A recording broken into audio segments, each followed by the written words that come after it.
Hello and welcome to Quick Charge by Electrek, keeping you in the fast track with daily EV and green energy news.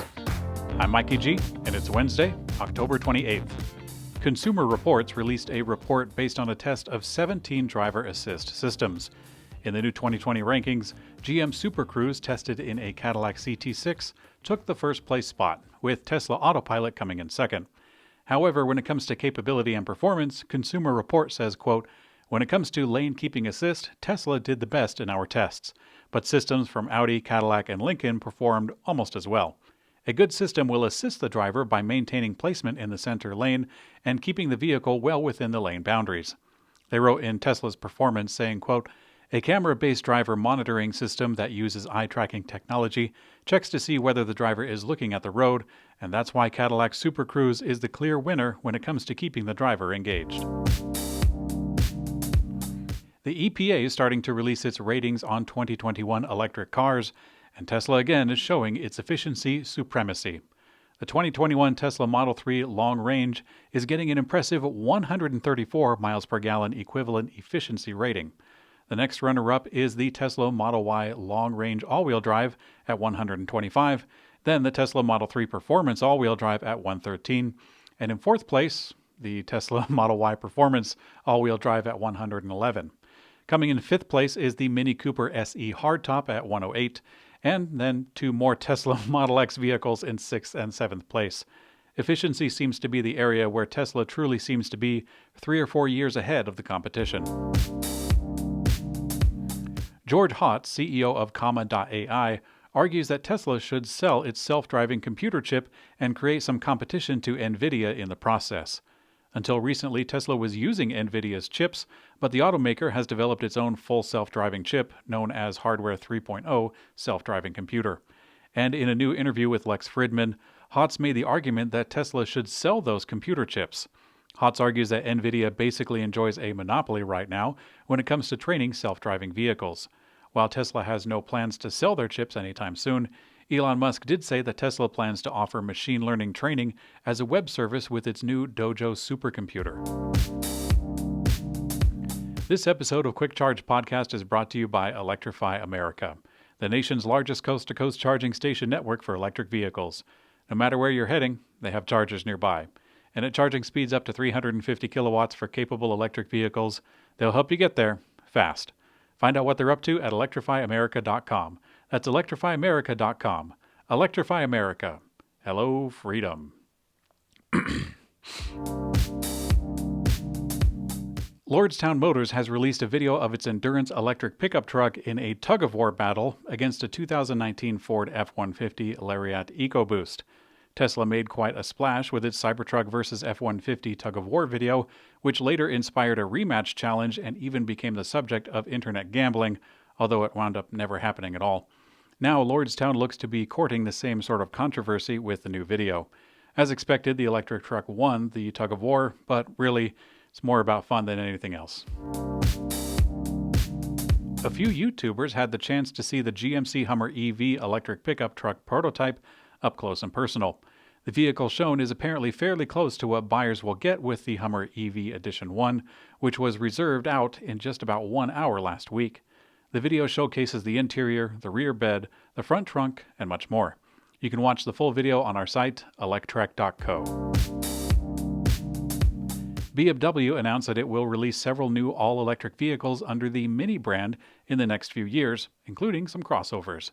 BMW said that 2 electric crossovers will join the electric Mini Cooper SE in the lineup. A new crossover model in the small car segment, and another one in the compact crossover segment. They also said that they will launch an electric version of the Mini Countryman and other similar but smaller electric models. Unfortunately, we don't have a time frame to report for vehicle release. According to Nikkei Asia, China plans to require that all new cars sold after the year 2035 be eco-friendly and what they call new energy vehicles. The specifics of the plan state that, as of 2035, 50% of new cars in the country will be either electric, plug-in hybrid, or fuel cell vehicles, and the other 50% of new cars will be conventional hybrids, which still run entirely on gasoline. Currently, new energy vehicles, a category which includes plug-ins and fuel cells, but most of which are battery electric, they make up 5% of China's new car market. And in Electrek's Green Energy Brief, today South Korea's President Moon Jae-in announced that their economy is formally committing to reaching net zero by 2050. In a speech to the National Assembly, Moon said, quote, "The government has pushed for strong policy to shift energy sources so far, but we still need to improve many things.